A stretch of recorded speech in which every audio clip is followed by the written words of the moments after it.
Chapter 86. Back in Zurich, Mary emerged from a couple of weeks of intense work, every waking moment right at the face of the seam, so to speak. She was ready for a break. Frank May was now out of jail, living in co-op housing near the jail. What was he doing? How was he doing? She had lost track of him now that he was out, and was almost afraid to check in. "I'm doing okay," he told her when she called. "Hey listen, I'm going to the Alps tomorrow to look for chamois. Rupacapra. It's some kind of goat antelope, and the maps show they're all over up there. Do you want to come? Look at animals?" Mary said dubiously. "Like at the zoo?" An impatient snick. "Except no zoo. One could use tracking apps to see where the creatures were hanging out, then go there and probably see some." He had done it before and liked it. There were some above Flims. It was a nice region. "I guess so," Mary said. So they met at Hauptbahnhof just before the 6 a.m. departure to Cha, and an hour later, after eating breakfast on the train, sitting silently next to each other, uncomfortably aware perhaps that they had never done anything like this before, they got off and switched to the narrow-gauge train that headed up valley to the Vorderrhein. This was a much slower train, but they didn't stay on it long, getting off and taking a waiting bus up to Flims. A cable car from the station there lofted them high up into a big south-facing basin, elevation about 2,000 meters where they got left off. It was 8:30 a.m., and they were in the Alps. Mary had told her bodyguards in advance to leave them once they got on the trail, and they did. As so often, there was a little restaurant at the cable car's upper station, and they would wait there. She and Frank found themselves hiking up into a big indentation in the Alpine range that formed the northern sidewall of the Rhine River's uppermost headwaters. Near the end of the last ice age, after the ice had melted out of this part of the valley, a massive landslide, one of the biggest ever known to have occurred, had slumped down this south-facing wall. The entire village of Flims rested on the flat top of the remains of this landslide. Above it, the green Alps filled overlapping stacked bowls of rock, rising more and more steeply to the Skingelhorner Ridge, a wall of steep gray crags with a horizontal crack running through it. This crack was so deep that it had created a gap in the range, a giant window of sorts through which one could see a big patch of sky, while under the gray crags above. Yet another strange alpine feature resulting from millions of years of ice on rock. Trails ran up the green Alps under the crags. Mary and Frank ascended one that led them westward, away from ski lifts and farms and other human sites, toward wilder territory, what in the Alps passed for wilderness. The wild creatures of the Alps couldn't afford to be too picky, Frank told her as they hiked, when it came to hanging out near people. If you weren't on sheer vertical rock, people were going to be passing by pretty often. Though it looked like a gentle upward slope, this was partly because the gray cliffs ahead and above were so steep. In fact, their ascent was quite a slog of a climb. By the time they got up into one of the highest bowl meadows, floored with a rumpled carpet of short grass, studded with rocks and spangled with alpine flowers, they were tired and hungry, and the sun was well overhead. They sat on a low boulder and ate. The meadow was littered with big fallen chunks of the ridge above, gray boulders that had detached and crashed down and rolled onto the meadow, or perhaps they were erratics, conveyed by the ice of a long-departed glacier and dropped there when the ice melted. As they sat on their low rock, eating their Bahnhof sandwiches and drinking from water bottles, they were rewarded for their silence by a first sighting of alpine creatures, in this case marmots.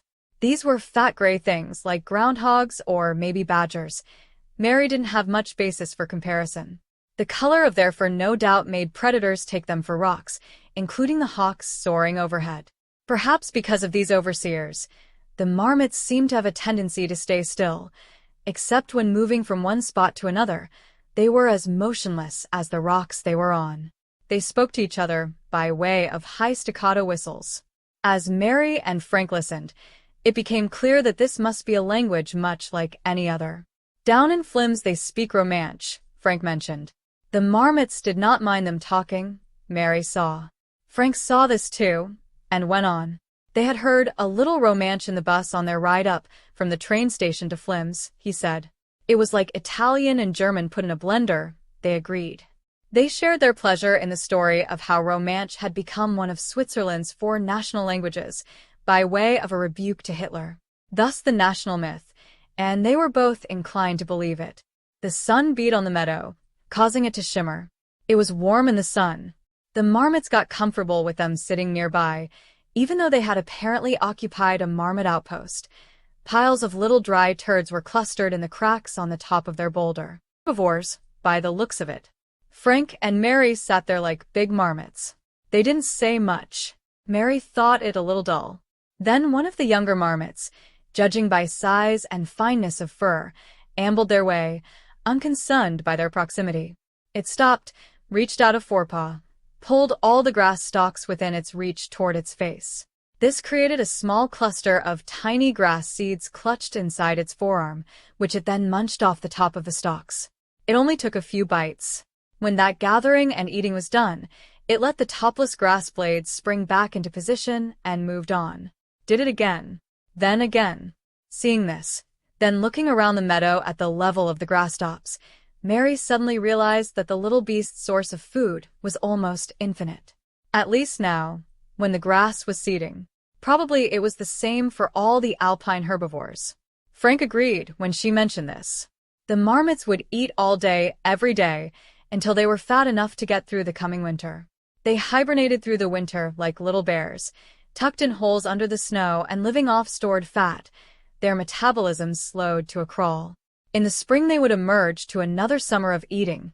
Then a clutch of larger animals appeared over a low ridge.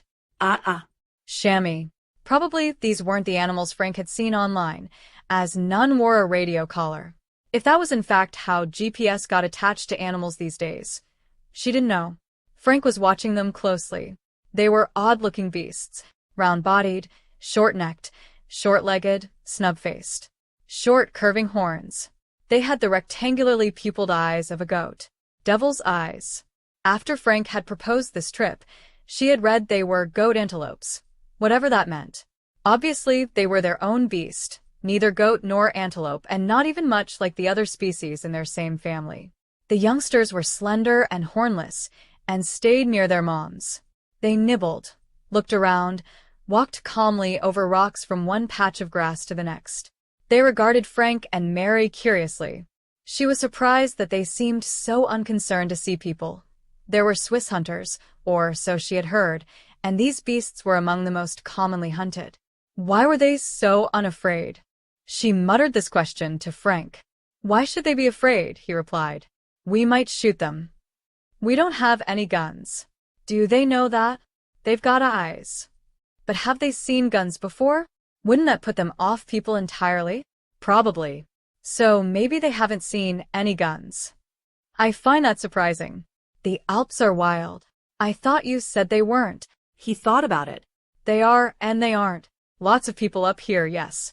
But the Alps can kill you quick. They're savage, really. Didn't you say you went over one of the high passes? I did. That should have taught you. She nodded, thinking it over. That was definitely wild. Even savage, yeah, if the weather had turned, sure. Nothing but rock up there. And that was a pass.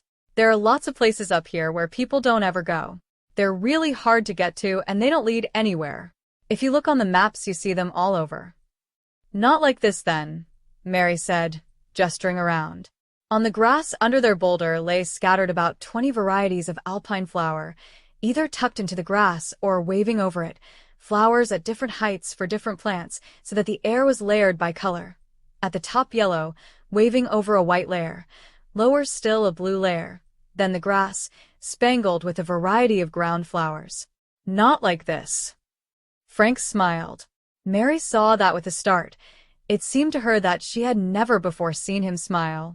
Flower-filled meadow, wild beasts grazing, all careless of them, the young ones literally gambling, defining the word as they popped into the air and staggered around on landing, then did it again. Gray wall above, with a window in it to make it alpine strange. Blue sky. It was definitely a cheerful sight. Even a little hallucinogenic. Breeze flowing over the flowers like a tide, so that they bobbed in place. The young marmot still there near them continued to draw grass stalks to its mouth. The oily sheen of the bunched seeds it had caught in its paw gleamed in the sun. Quick little fans of food. The demon eyes of the chamois just a bit farther away, placidly chewing their cuds, unafraid of anything. "I like this," she said. "Seeing the animals?" "Yes." The slight smile returned. "Me too." They watched for a while. "Have you seen many?" she asked him. "Animals in the wild, I mean?" "Not many. I'd like to see more. So far, almost all the ones I've seen have been up here in this basin, or basins like it. These guys, mainly. Marmots and chamois. Once an ibex, I think it was. Another time something like a marten. I looked it up later, and it seemed like it must have been a marten. It was by a creek up here, with some trees on the other bank. It was running around like a crazy person, back and forth. I couldn't understand what it was doing. Really fast but erratic. Didn't seem to be hunting or building a den or whatever. Just dashing. Slinky thing with dark fur. Very intent on its own business. I wanted to pull my phone out of my pocket and take a picture, but I didn't want to spook it. I didn't want it to notice me. So I stayed still. How did that end? I had to leave to make the last chairlift. She laughed. That's the Swiss for you. So true. He plucked a grass stem from under him and began using it as a toothpick. What about you? She shook her head. Galway and Dublin aren't really places for wildlife. I liked going to the zoo when I was a girl. That wasn't quite the same. Yes. What you would want is animals around you where you live. Probably so. That's what they're working on in California. They've got so much land there, and they've been rewilding for a long time. My contacts there called it the Serengeti of North America, but they were referring to before Europeans arrived. It's something they're trying to get back. Nice for them. But we live in Zurich. Right. I don't know. I walk the paths on the Zurberg pretty often, but I've not seen any animals up there. I'm a bit surprised now that I think of it. It's quite a big forest. He shook his head. Surrounded by city. That doesn't work. So they need habitat corridors, you mean? Do those work? I think so. If they're wide enough and connect up big enough areas. That's what they're doing in California. In lots of places, I gather. I think it might work in Switzerland too. Although these beasties might not like it if wolves come back. Is that who used to eat them? Yes. I can't imagine the Swiss getting on with wolves either. You never know. I read that with their glaciers going away, they're thinking of reforesting some lower Alps and helping start plants on the exposed glacial basins. That would make more wolf zone, I think. Wolves need forests, but they're good in open country too, and there's going to be more rocky, empty areas exposed higher up with marmots and moles and squirrels. And those areas will be pretty high and as far from people as they can get in this country. She shook her head. Hard to believe wolves could come back. No more so than these guys. At this point, every wild creature is unlikely. It's going to be tough to come back. Not if the half-earthers have their way. He nodded. I like that plan. They sat there. No reason to leave. Nowhere else they could get to that afternoon would be better. So they sat. Frank chewed a grass stalk. Mary watched the animals, glanced at him. His body was relaxed. He sat there like a cat. Even the marmots and chamois were not as relaxed as he was at that moment. They were busy eating. And indeed that was what would get Mary and Frank off their rock. Hunger and the need to pee. And darkness. The sun hit the ridge to the west, and immediately the air felt cooler. Shadows fell across the meadow. Frank glanced up at the ridge, at her. What say? We should get back down, I guess. There's a last cable car here too. True. They stood, stretched. The chamois looked up at them, wandered off. Without appearing to hurry, they were soon across the meadow, and when they had gotten among the rocks bordering the meadow, they disappeared. It was like a magic trick. Even trying, even knowing they were there, Mary couldn't see them. The marmots didn't seem to care that they were moving. Then one whistled, and the young one who had been feeding near them galloped away and ducked under a boulder. Frank looked up, pointed. A bird far overhead, soaring. Hawk, maybe. They started toward the trail that led down to the cable car. Then Frank lurched forward and fell on his face. Mary cried out, rushed to him, crouched by his side. He grunted something, looking stunned, put his hands to the ground and pushed himself up, rolled into a sitting position, sat there with his head in his hands. Felt his face, his jaw. Are you all right? Mary exclaimed. He shook his head. I don't know. What happened? I don't know. I fell. Chapter 87. The town meeting included pretty much every single person left in the area. That meant about 400 people. Looking around the old high school gym, where most of us had gone to school back in the day, we could see each other. Everyone we knew. We knew each other by name. The deal had come down from some UN agency called the Ministry for the Future, by way of the feds and the Montana state government. Everyone was offered a buyout that pretty much covered the rest of your life. Housing costs in expensive places, enrollment in the school of your choice, and options that, if taken, might allow most of us to move to the same city. Probably Bozeman. Some argued for Minneapolis. Everyone already knew the plan. The night before, the one movie theater still running had screened Local Hero, a Scottish film in which an international oil company based in Texas offers to buy a Scottish coastal village from the inhabitants so they can rip it out and build a tanker port.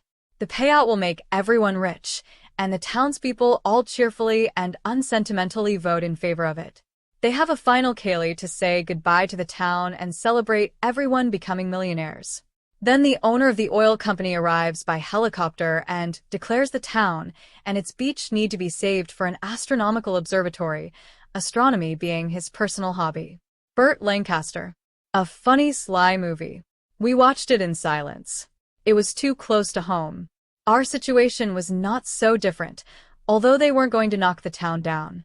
It would be left to serve as some kind of emergency shelter and headquarters for local animal stewards, who could be any of our kids if they cared to do it, or even us if the idea of coming back to the town empty appealed.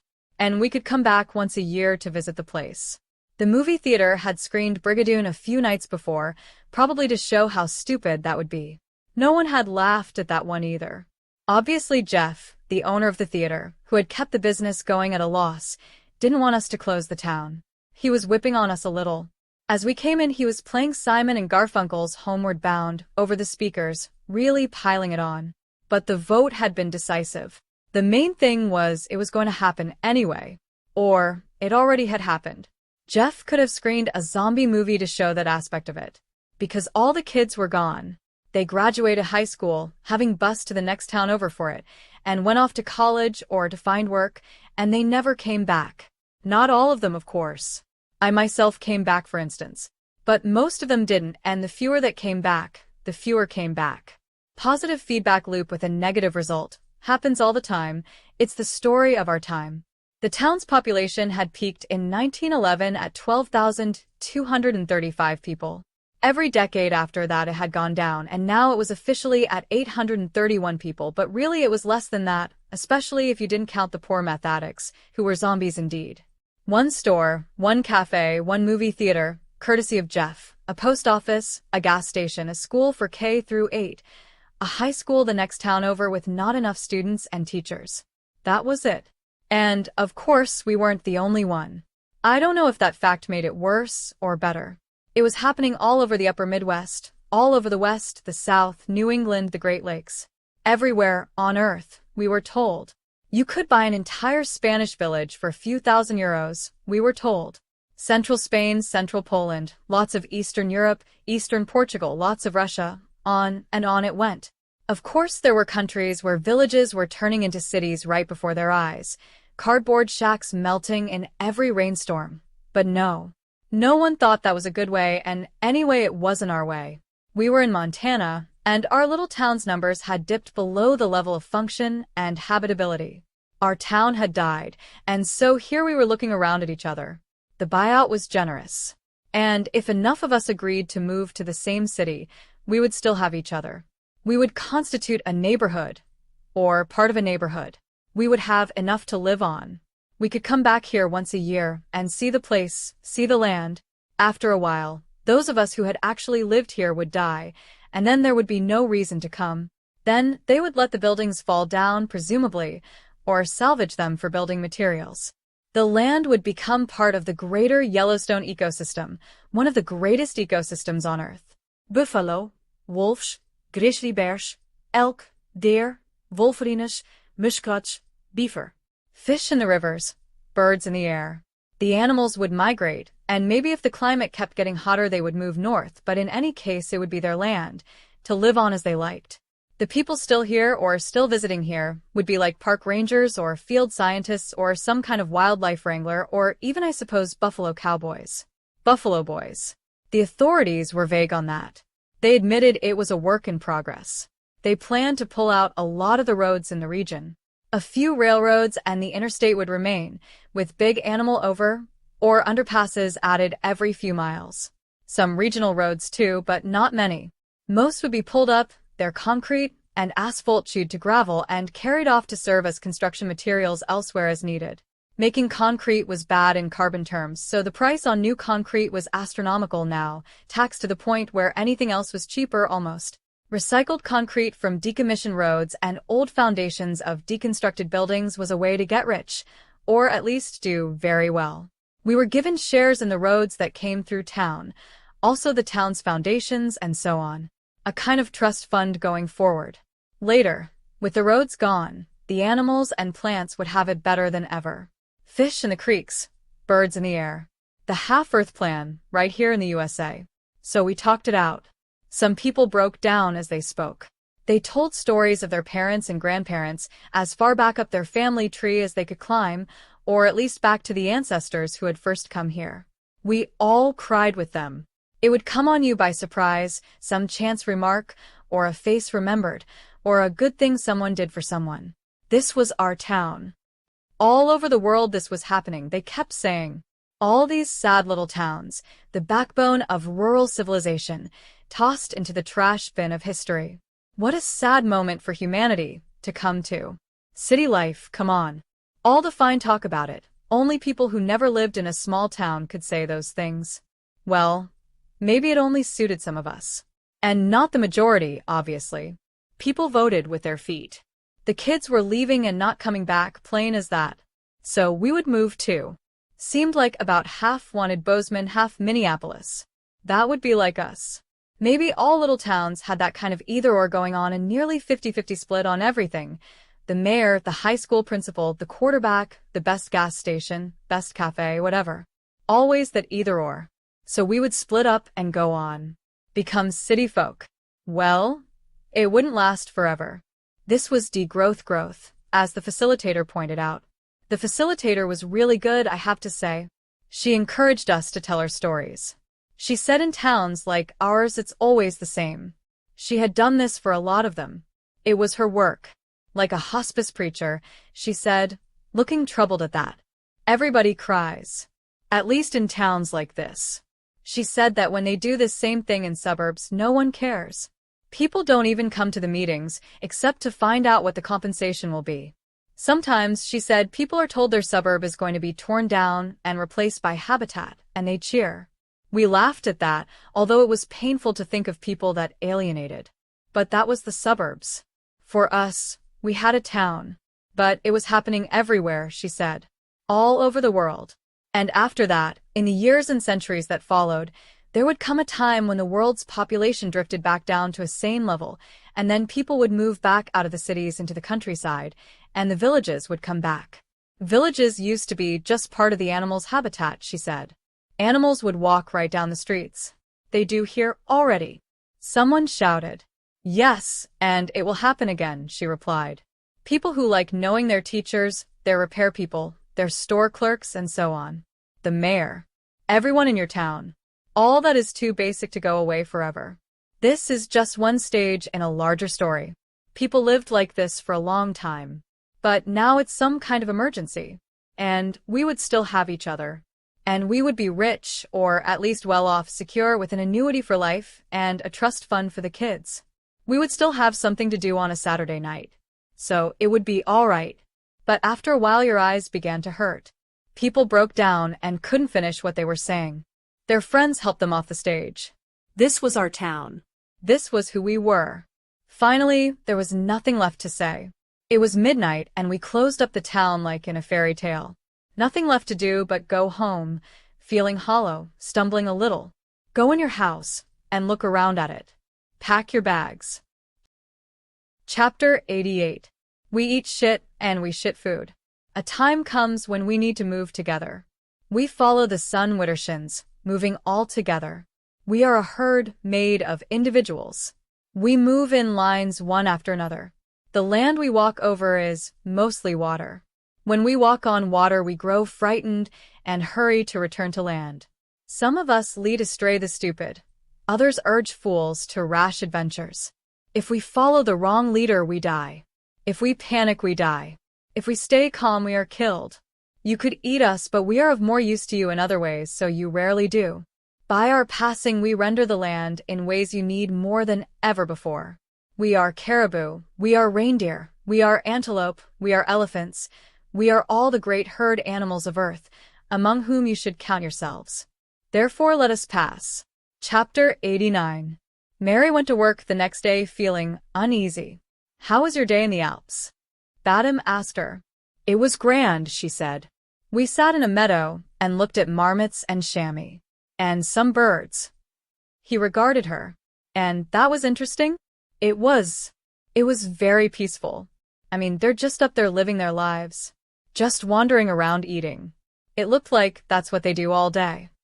I think that's right, Badam said, looking unconvinced that this would be interesting to watch. I'm glad you enjoyed it. Then Bob Wharton and Adele burst in, excited. Word had come in that the latest CO2 figures showed a global drop, a real global drop, which had nothing to do with the season or the economy tanking. All that had been factored in, and still there was a drop. It was now at 454 parts per million, having reached a high of 475 just 4 years before. Thus 5 ppm per year down. This was significant enough that it had been tested and confirmed in multiple ways, and all converged to show the figure was real. CO2 was going down at last, not just growing more slowly or leveling off, which itself had been a hugely celebrated achievement 7 years before, but actually dropping, and even dropping fast. That had to be the result of sequestration. It could only be anthropogenic, meaning they had done it and on purpose. Of course it was bound to happen eventually, they told each other, given everything that had happened. The super depression had helped, of course, but that impact had been factored in, and besides, that would only have caused things to level off. For a real drop like this one, drawdown efforts were the only explanation. Bob said that reforestation and the greening of the ocean shallows with kelp were probably the major factors. Next stop 350, he cried, giddy with joy. He had been fighting for this his whole career, his whole life. As had so many. The rest of that hour was a celebration mainly. They toasted the news with coffee. No one had ever seen Bob so exuberant before. He was usually a model of the scientist as calm person. But when everyone left her offices, Mary realized that she was still uneasy. She texted Frank to see how he was doing. Fine, he replied, and nothing more. As if nothing had happened. So at the end of her day, she trammed down and walked to his co-op, just to see for herself. There he was in the dining hall, sitting on the piano bench with his back to the piano. He looked only mildly surprised to see her. Or like he knew why she was there. What? He said defensively, when he saw her looking at him. You know what? She said. Did you go to the doctor yet? No. She regarded him. There was something about him more pinched than usual. That was no ordinary fall, she told him. I know. I felt faint. So, you need to see a doctor. Get checked out. He pursed his lips unhappily. She could see he wasn't going to do it. It was like looking at a child. She sighed. If you don't, I'll tell the people here. As it is, you're a danger to them.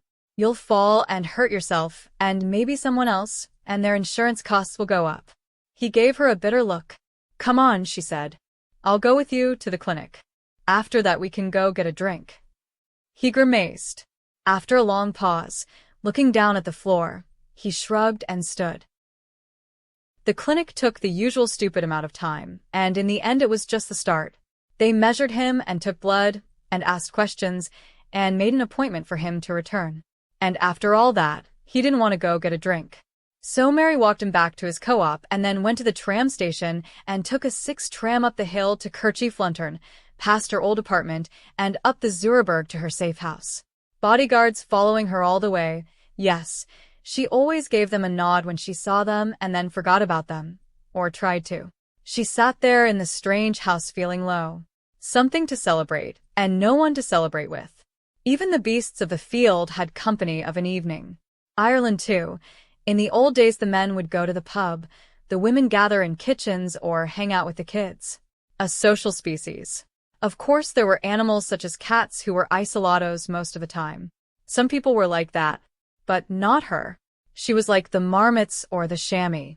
A group to chat with, or just to sit in a room with while reading or watching a screen. This was her preference. She wondered if she should move into something like Frank's co-op. The bedrooms there were private, small and cozy, and then all the rest of it was communal. The big kitchen, the dining room, the common room with its books and piano. People moved into places like that to have that experience. Well, but she would probably just sit in her room anyway. And here she was. They probably wouldn't let her move. And she didn't like to move. All the moves, all the years. She was tired of it. That night she slept uneasily, and the next morning it was a relief to walk down to work. This group of people who worked for her were serving as her family, she realized. That was fine, a lot of people functioned that way, maybe, although it felt a little odd when you considered it. Work colleagues did not usually function as family. Family, what was the saying? When you had to go there, they had to take you in. Probably that meant not the people you happened to work with. Or maybe not. Because when she went into the office, she found everyone crying or palely grim-faced, sitting on desks with their heads in their hands. News had come just seconds before. Tatiana had been found dead outside her apartment, which turned out to have been in Zug. Shot. Her security team said a drone strike of some sort. "Oh no," she exclaimed, and went to the nearest chair and collapsed in it, getting down before she fell. No. The police had put Tatiana in a safe house under full protection, including a big crew of bodyguards, but she had not been regular at following their instructions, they said. They had thought her gone to bed for the night, but she had stepped outside her door, no one knew why. They heard her fall to the ground, rushed out, there she was. Shot 3 times, no sound of gunfire. Bullets not yet recovered, they had gone right through her and had not yet been found. Mary stopped asking questions when she heard that, feeling sick. The officers telling her regarded her warily. She would have to move again, they said. Go into better hiding, more complete. No, she said instantly, wildly. I'm not leaving. I won't leave Zurich. I want to keep working here. We can't cave to this kind of thing. You just do your jobs. They nodded, looking worried. Telecommuting, one suggested. For a while. From a secure location. Until they figured out more about how this had happened and who might have done it. They had some evidence already, of course. A little body camera that Tatiana had been wearing. Mary didn't want to look at that. What an ugly job these people had. Someone had to do it. The cameras on the building apparently didn't show anything. Shot from a distance. Little to go on. News came in while they were sitting there pondering her, remembering her. They had found 2 bullets nearby. American bullets. Not a definitive sign of anything. The investigation would continue. And so on. Tatiana. Their tough one, their warrior. Her brother in arms. They kill the good ones, Mary thought bitterly, the leaders, the tough ones, and then dare the weaker ones to pick up the torch and carry on. Few would do it. The killers would prevail. This was how it always happened. This explained the world they lived in. The murderers were willing to kill to get their way. In a fight between sociopathic, sick, wounded, angry, fucked up, wicked people, and all the rest of them, not just the good and the brave, but the ordinary and weak, the sheep who just wanted to get by, the fuckers always won. The few took power and wielded it like torturers, happy to tear the happiness away from the many. Oh, sure, everyone had their reasons. The killers always thought they were defending their race or their nation or their kids or their values. They looked through the mirror and threw their own ugliness onto the other, so they didn't see it in themselves. Always the other. And, of course, she was doing it now. So it was another way the bad could infect the good, by making it furious, making it join the general badness.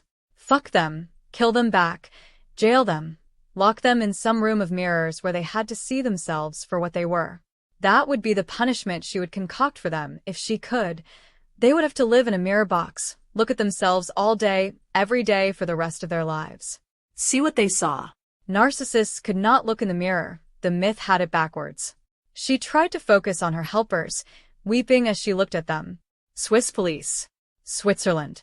Think about how this little city-state of a country had gotten by in the world. In part it had been by accepting each other despite their differences. Some clever rules and a few mountain passes, both now irrelevant to power in the world. Really, it was just a system, a method, an old horde, and a way of getting along. The faces watching her now, their strange fairness, their insistence on some kind of justice for all. Some kind of enlightened self-interest, the notion that Switzerland was safest when the whole world was safe. Really very odd, this culture, and right now she wished with all her heart that it could conquer the world. No searcher would ever do anything like this. This thought made her weep harder than ever for a while. Then she listened to these individual Swiss people advise her. Work from hiding for a while, please. It could be done. Until they knew what had happened, and knew it wouldn't happen to her too. Can I live near Utokwai? Can I still go out swimming? Probably not a good idea. It was well known she was a member of that swim club. Perhaps if she wanted very much to swim in the lake, they could go down the lakeshore and visit a private house, dive in from there. Mary sighed. She saw immediately that her swimming was a social activity, that going out into the cold water was unpleasant enough to be a ritual that had to be shared by other sufferers to turn it pleasant. That, and the shower and meal afterward. The coffee furtig. As with Tatiana so many times. Their little ritual. She had been such a beauty, such a power. Now Mary's eyes were burning. Now she was furious. Her Swiss helpers were standing around, looking uncomfortable. Other people's grief. So awkward. One of the women officers sat down next to her, put a hand on her arm. She began to weep like a faucet.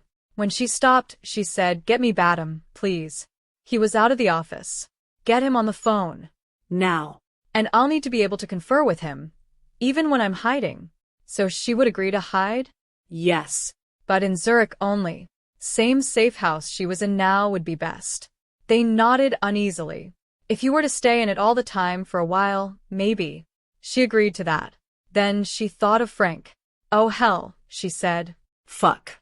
She asked for a phone. They gave her one. She called him. He picked up. "I'm sorry your friend was killed," he said immediately. "I heard about it on the news. I hope you're being careful." "I am. Thank you." "Did you find out anything from the doctors yet?" "Well, they're still working on it." "Come on, tell me." "They're still working on it. As in, they found something wrong, but I don't want to tell you now when you're upset. Meaning it was bad." "Tell me now," she said furiously, "or I'll think it's worse than it is." He laughed. "What?" she said, alarmed. He was laughing at the idea of there being something worse than what it was. "What is it?" There was a silence. "Something in my head," he said at last. "As always. But this time it's visible on a scan. Some kind of tumor. They don't know what kind yet. Could be benign." "Damn," she said. "Yeah," he said. Briefly, he blew air between his lips. "Oh well. It was always going to be something." After another silence, she said, "I have to go into hiding for a while." "Good. Hide. But I want to see you." An even longer silence. She thought maybe he didn't approve. That he was letting her contemplate how strange she had become. "We can talk like this," he said. "When will you know more?" she asked. "I go back tomorrow." "All right. Good luck. I'll stay in touch. I'll come see you when I can." "Stay safe," he told her. "If you aren't safe, I don't want to see you." "Did you get Badam for me?" she asked her Minders. They nodded. She handed them the phone, and they tapped at it. Badam came on the line. Mary stood and left her Minders, went into her office, shut the door. "Can you talk?" she asked him. "Yes." "And is this phone private, do you think?" "Yes." "So, who killed her?" "We don't know," she said angrily. "What good is your fucking Blackwing if it can't figure out stuff like this?" He let a silence stretch out, to make her hear how pointless and stupid her question was. "I loved her too," he said. "We all loved her." "I know." After a grim pause, both of them lost in their own worlds, he said, "I'll tell you what I think, although most of it is obvious, stuff you probably already know. I think she was killed by Russians.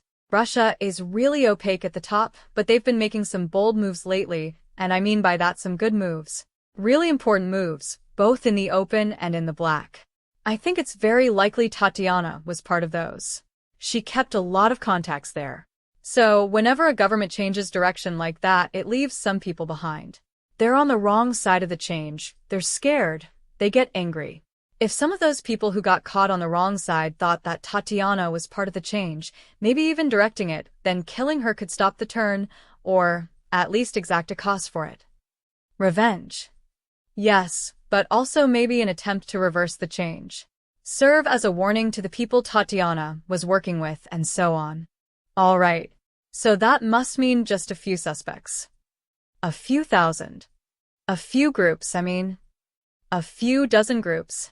Russia has been a kleptocracy for a long time. The people who got rich after the fall of the Soviet Union, their kids have always felt like they ruled the world. So now it's as fractured and complex as anywhere else. Even at the top?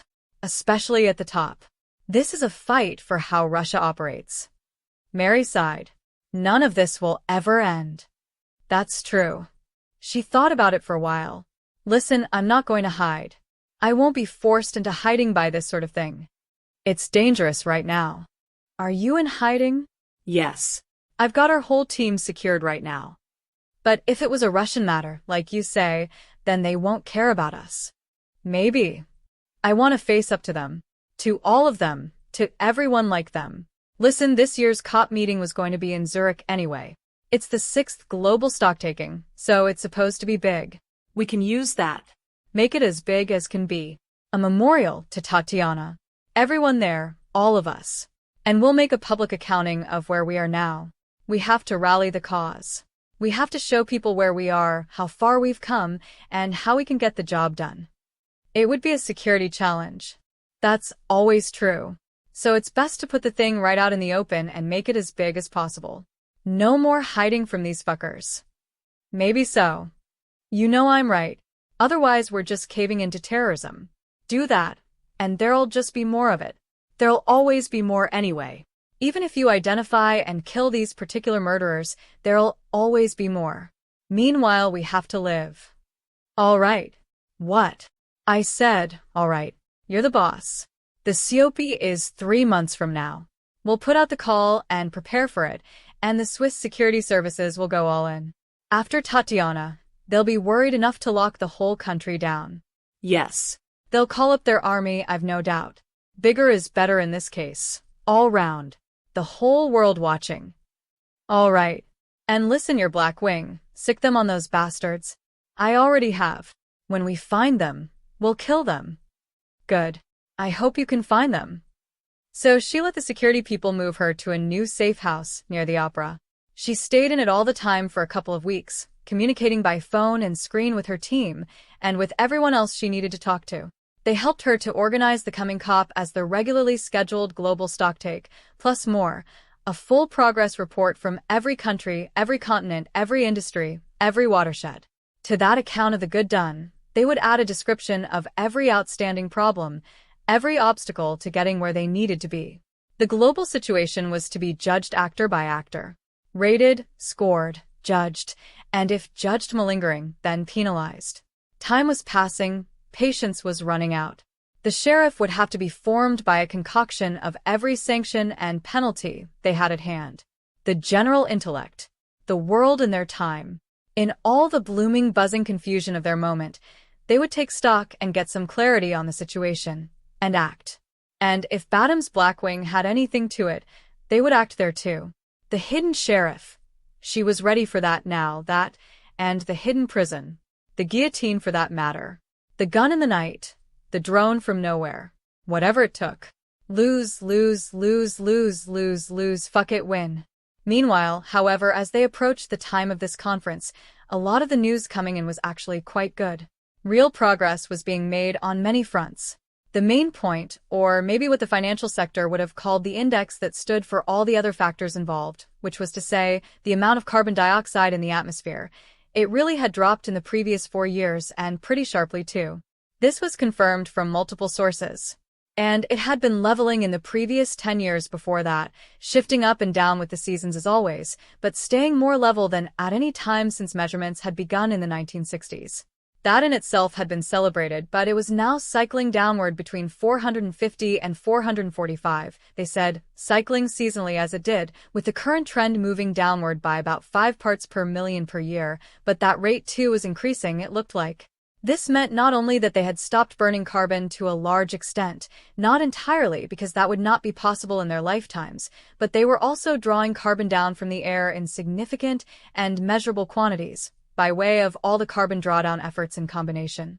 There were discussions as to how much the oceans were still serving as a sink for carbon burned into the air, but now, in the great Internet of Things, the quantified world, the world as data, all these aspects of the problem were being measured, and the ocean's uptake or drawdown was measured to within a fairly small margin of error. And the conclusion from the scientists involved was that since the ocean had already been quite saturated by the carbon it had absorbed in the previous 3 centuries, the drop they were seeing was only slightly explained by continuing ocean uptake.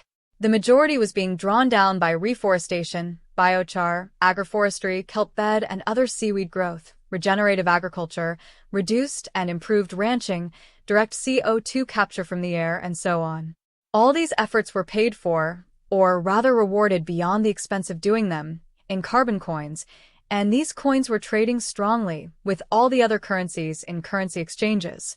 In fact, it looked like there was a possibility that carbon coin might soon supersede the US dollar as the world's hegemonic currency, the ultimate guarantor of value. The US was a big backer of this complementary currency, of course, which was no doubt a factor in its success. In some senses, the carbon coins were like dollars created by the sequestering of carbon. This made for a kind of double standard, or rather something finally to replace the lost gold standard. They had now a carbon standard, and also the dollar to use for exchanges. But the carboni, as more and more people called it, was also complementing the euro, the renminbi, and all the rest of the fiat currencies that had underwritten the new one. As significantly, money itself was now almost completely blockchained, thus recorded unit by unit in the consolidated central banks and through the digital world, such that any real fiat money now traveled within a panopticon that was in itself a global state of sorts, unspoken as yet, emerging from the fact of money itself. Another brick in the controlocracy, some said of this recorded money, but if the public kept ultimate control of this new global state, by way of people power exerted by the ever more frequent strikes and non-compliances, then the people too would be seeing where all the money was, and where it was going move by move, so that it couldn't be shuffled into tax havens or otherwise hidden, without becoming inactivated by law. Digital distribution of the total blockchain record through Yorlock and other sources meant there was a kind of emerging people's bank, a direct democracy of money. So now the various old private cryptocurrencies were only being used for criminal activities and traded at fractions of a penny. Lots of investors who still held these worthless coins were looking for a moment to get out with a minimal haircut. Others had simply cut their losses and sold for mills on the million. Holders of the various cryptocoins owned trillions of them, but trillions multiplied by zero still came to zero, so they were mainly done for. Their owners might as well have been holding piles of copper pennies, except copper was more valuable. It was still argued by some that the super depression of the previous decade had created the greatest part of the carbon drop observed. They were burning less because the global economy had tanked. But this would only explain the flattening, not the reduction. And besides, even with the depression, the world's GWP, and even all the better measurements of human economic activity, showed activities worth nearly $100 trillion a year.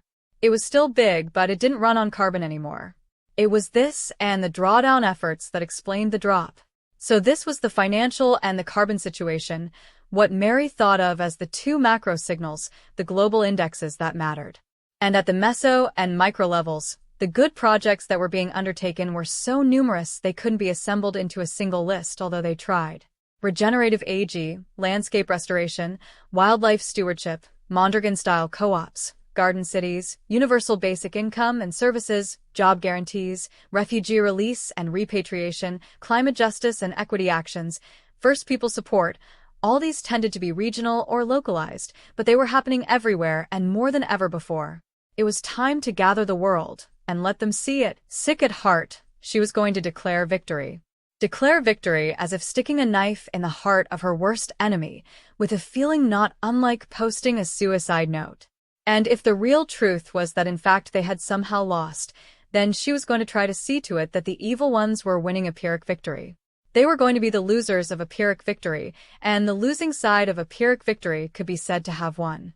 They were therefore the winners of a Pyrrhic defeat, because they were never going to give up. Never, never, never.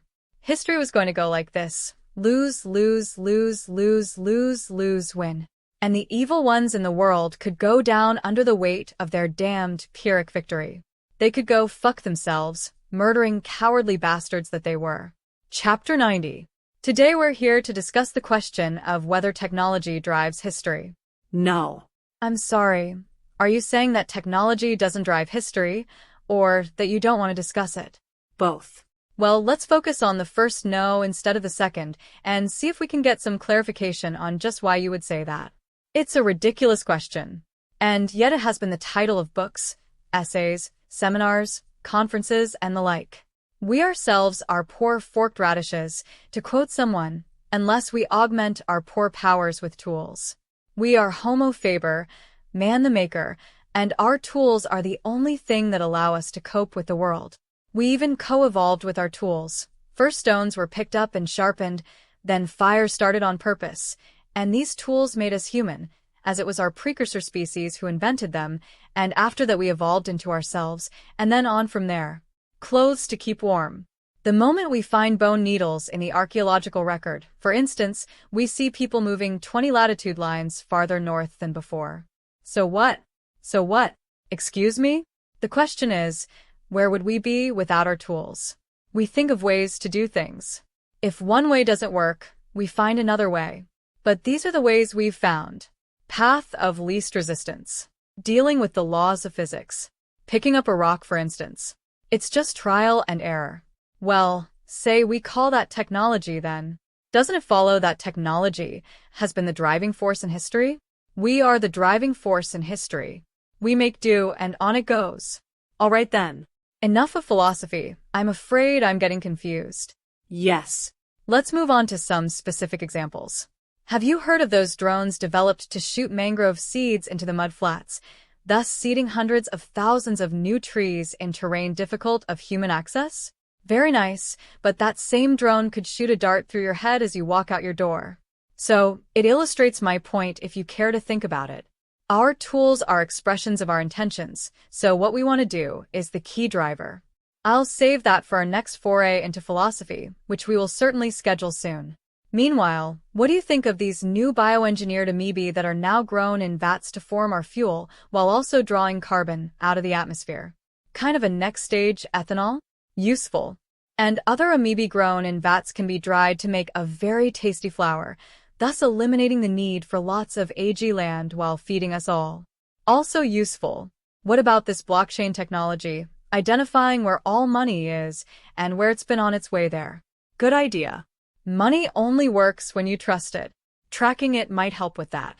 Get all that right, and you might find money itself becoming irrelevant and going away. Very good. And what about all the other recent transformations in that area that we've been seeing, the carbon coin, the guaranteed jobs, and so on? What you might call the social engineering or the systems architecture. These are the areas that matter. Our systems are what drive history, not our tools. But aren't our systems just software, so to speak? And software is a technology. Without the software, the hardware is just lumps of stuff. My point exactly. By that line of reasoning, you end up saying design is technology, law is technology, language is technology, even thinking is technology. At which point, QED, you've proved technology drives history by defining everything we do as a technology. But maybe it is. Maybe we need to remember that and think about what technologies we want to develop and put to use. Indeed. So, but back to all the new innovations in our social systems we've been seeing recently. It really does seem like an unusual time. You were saying you think these changes are good things? Yes. Strike while the iron is hot. Put the crisis to use. Change as much as you can as fast as you can. Really? Why not? Won't so many changes at once lead to chaos? It was chaos before. This is coping with chaos. It's a bit of a case of inventing the parachute as you fall, isn't it? Beats landing without one. But will we have time? Best work fast. There are some who think we've already run out of time, that the hard landing is upon us now, which is what we're seeing in current events. Have you heard that the warming of the oceans means that the amount of omega-3 fatty acids in fish, and thus available for human consumption, may drop by as much as 60%? And that these fatty acids are crucial to signal transduction in the brain, so it's possible that our collective intelligence is now rapidly dropping because of an ocean warming caused diminishment in brain power? That would explain a lot.